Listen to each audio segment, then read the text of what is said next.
मन को विचार के द्वारा दोष पैदा करके या इधर राग पैदा करके प्रभु की तरफ हटाओ। दूसरी बात ये, नियम की बड़ी मार मन पे पड़ती है। मन को मारने के लिए नियम का बहुत पालन करना जरूरी है। आप अपनी दिनचर्या ऐसी बनाएं, या गुरुजनों से जो पास हुई दिनचर्या, आपके पास प्रातः काल से शयन काल तक 1 मिनट भी खाली नहीं होना चाहिए। ये आप देख लो, जो अभी तक चर्चा हुई वो पूरे संसार में दोष दृष्टि करके भोगों के प्रति या प्रभु पे महत्व बुद्धि करके छोड़ दो, राग छोड़ो। वास्तविक कहीं सुख नहीं है। आप लोग देख लीजिए, विवेक से देख लीजिए, अभी तक सब वही करते रहे हो जन्म जन्मांतर। अब हमको मन की ये जो बलवान वृत्ति है, प्रमथन स्वभाव वाली वृत्ति है, इस पर अंकुश करना है। कैसे करना है? प्रातः काल जगने से लेकर शयन तक 1 मिनट भी आपका खाली नहीं होना चाहिए, आपकी दिनचर्या में होना चाहिए। नियमित दिनचर्या बनवा लीजिए या बना लीजिए अपने बड़ों से, अपने पूज्य जनों से पास। हमारी ये दिनचर्या जीवन में उसका उल्लंघन नहीं होना चाहिए। तो ऐसी दिनचर्या नहीं, कागज वाली दिनचर्या नहीं, आपकी वास्तविक दिनचर्या जो है वही होनी चाहिए। जिस समय जो आदेश हुआ है कार्य का, आपको उसी समय वही कार्य करना है। इससे मन तुम्हारा मरेगा, मन के अनुसार। यहां क्या है कि रोज सुनते, आज नहीं सुनेंगे सत्संग, क्या है सुबह तक रोज वाणी पाठ में जाते, नहीं जाएंगे, 6 बजे तक सो रहे हैं, शाम की रात्रि तक, या जैसा, ये ठीक नहीं। चलो आज ऐसा कर ले, नहीं ठीक नहीं, जो नियम दिया गया वैसे ही चलो। अगर नियम से चलोगे तो उससे लाभ क्या मिलेगा? एक तो परमानंद की तरफ बढ़ रहे हो, दूसरी बात आपका मन मरेगा। मन नियम से मरता है। इस मन का स्वभाव बदल जाएगा यदि आप नियमवर्ती बनोगे। नियमानुवर्तिता से मन आपके अधीन होगा। नियम बनाओ आप। नियम अगर आपने नहीं बनाया तो परमार्थ की चढ़ाई पर नहीं चढ़ सकते हो। परमार्थ में आज तक उसी को लाभ मिला है जो नियम से चला है। किसी ने पूछा किसी से कि क्या नियम है आपके, तो उनका हमारे संप्रदाय में तो नियम है ही नहीं। गजब की बात कह दी। यहां का जो नेम है वो प्रेम से शासित है। प्राण चले जाएं पर वो नेम छोड़ सकते हैं?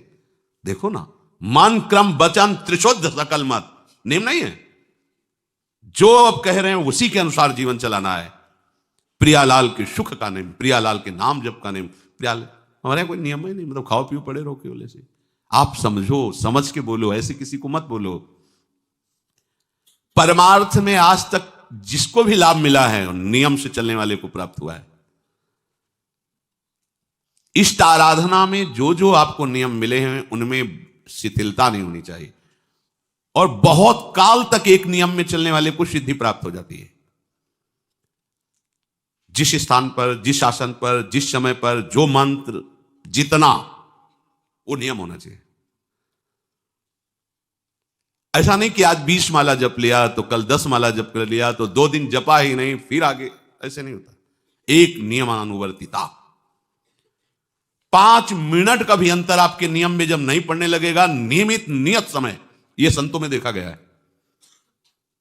6 बजे उठना, 6 बजे शयन, 6 बजे उनकी जो दिनचर्या, एक दिन अगर देख लो तो दूसरे दिन तुम कह सकते हो इस समय ये साधन कर रहे होंगे, क्योंकि उनका नियम है, वो वैसे मिलेंगे। बड़े बड़े महापुरुषों में देखा गया है। ये 2 बजे के जगने का समय तो मतलब जैसे लगभग विषयी पुरुष सब सोते हैं, ऐसे लगभग जो भगवत प्राप्ति की लगन वाले साधु 2 बजे जग जाते हैं सब। ये नहीं कोई आश्चर्य की बात नहीं है, हमने देखा है। गंगा के किनारे जैसे ब्रह्म 2 बजे शुरू हो जाता है, कुआं से जल अर्चना और सब दिनचर्या, गंगा नहाने के लिए फिर जाना, बाद में यहीं से स्नान करके फिर बाद में गंगा स्नान करने जाना।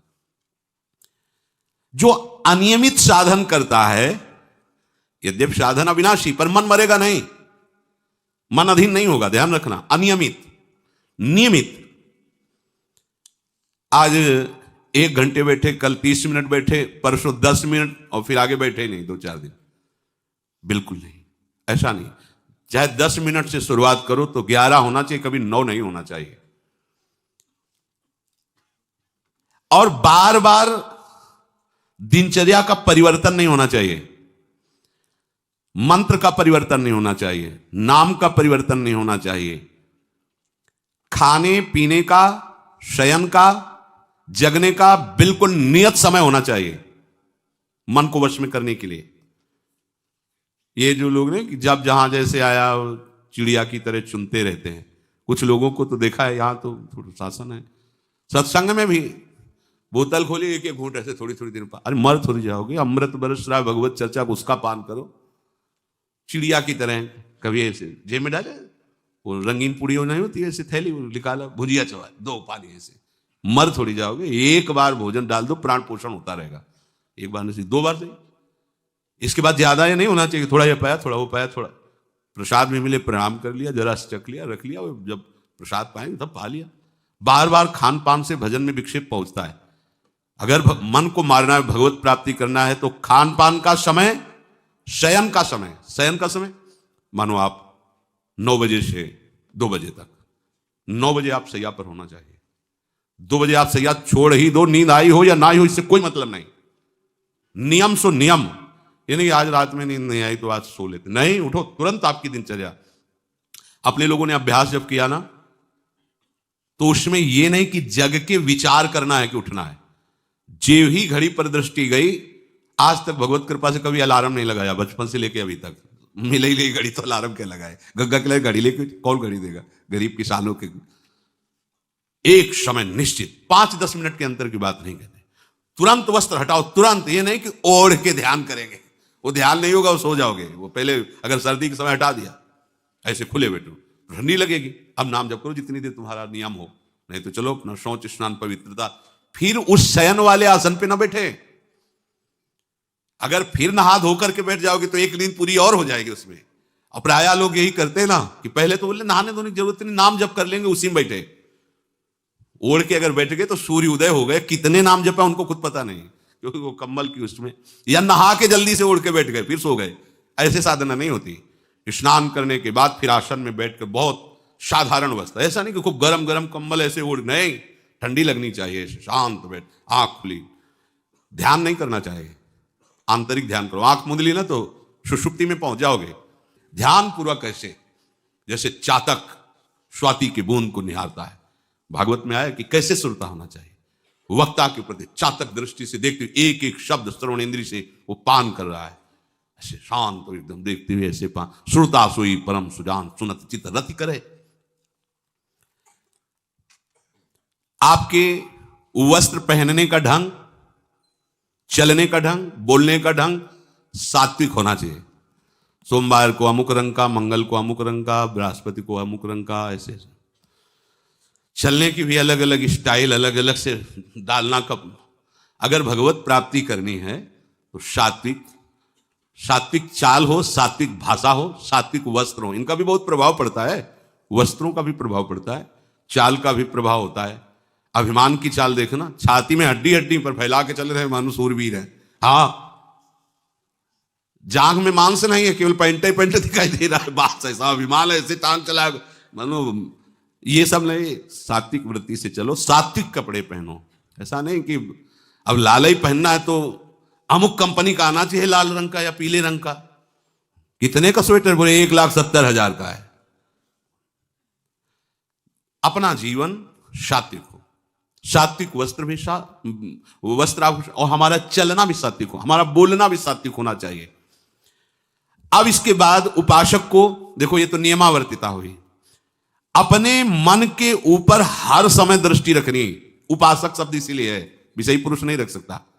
उपासक को हर समय मन पर दृष्टि रखना है, क्या सोच रहा है, ऐसा क्यों सोच लिया, इसने ऐसा क्यों प्रेरणा है, क्या हमारा भोजन गलत हुआ, क्या संग गलत हुआ, क्या हुआ, पूरी जांच हो रही। आप सच्ची मानना, प्रारंभिक बात तो अलग है कि मन पूर्वश, नहीं तो ऐसा नहीं है कि काम के विषय में सोचने लगे, ये लोभ के विषय, ऐसा नहीं है। आपका संग गलत हुआ, आपका दर्शन गलत हुआ, आपका गलत श्रवण हुआ, भोजन गलत हुआ, तो ही हो सकता है। नहीं, ऐसे नहीं कि भगवत चिंतन की धारा में बीच में काम आ जाए, बीच में क्रोध आ जाए। प्रारंभ में तो ऐसा होता है, लेकिन आगे बढ़े हुए उपासकों को फिर ये दिनचर्या में अपनी जांच करनी, क्या गलत हो गया, आज क्या खाया जो हमारे मन में ऐसे विचार आ रहे हैं, आज किसका संग किया जो हमारे मन में ऐसे विचार आ रहे हैं। यद्यपि बड़ा कठिन है मन की जांच करना, क्योंकि हम मन ही बने हुए हैं, तो जांच क्या करेंगे। जांच तो वो कर सकता है जो थोड़ा मन से अलग हटा है ना, दृष्टा भाव देख रहा है मन को। हम तो मन ही बने हुए हैं, जो चाहता है वो हम चाहते हैं। देखो ना, बहुत बातचीत से समझ में आता है। आज हमारी ये खाने की इच्छा है, आज वहां जाने की इच्छा है, तुम्हारी थोड़ी, वो मन की है। थोड़ा अलग हट करके देखो, फिर उसमें निर्णय करो सही है या गलत। जो जो विचारों में आप सपोर्ट दे देंगे वो मन के संस्कार बन जाएंगे। आप सपोर्ट नहीं देंगे तो संस्कार नहीं बनेगा। ये बहुत खास बात है। जब आप भजन में बैठे हो, साधन में, या चलते फिरते उठते बैठते, ये जो शास्त्र विरुद्ध गंदी स्फुरणा दे, आप बिल्कुल इसको सपोर्ट मत करना, नहीं ये संस्कार बना देगा। फिर वो आपके न चाहने पर भी आपको परेशान करेगा। और यदि आप बिल्कुल उदासीन रहे, जैसे पागल आदमी पीछे बोलता चला जाए, आप कुछ मत बोलो, वो दूसरी दिशा में चला जाएगा। ऐसे ही मन शांत हो जाएगा आपका। ये आपको फेंकता, आप परेशान मत होना, ये फेंकता रहेगा जो उसने जमा किया है, फिर शांत हो जाएगा, फिर नष्ट हो जाएगा, उसका विषय स्फुरण नष्ट हो जाएगा। अगर कहीं मन भगवत संबंधी सलाह दे तो उसको दुलार करना चाहिए, सराहना करें, वाह आज आपने बहुत सुंदर बात। मन आपको कभी कभी अच्छी सलाह दे, और जहां आपको बुरी सलाह देने लगे तो फिर उसको धिक्कार दो कि प्रभु से बढ़कर तुमको ये लगा, प्रभु के नाम रूप से बढ़कर लगा। अंदर होना चाहिए, बाहर भले मत। ऐसे हो गए ना, वो सुधरने लगेगा। बस ये अच्छे से ध्यान रखो, जब ये गलत प्रेरणा करे तो या तो एकदम उदासीन, और या फिर इसको डांट लगा दो, प्रभु की तरफ चलना है, क्या गंदी बात अंदर, नहीं नहीं।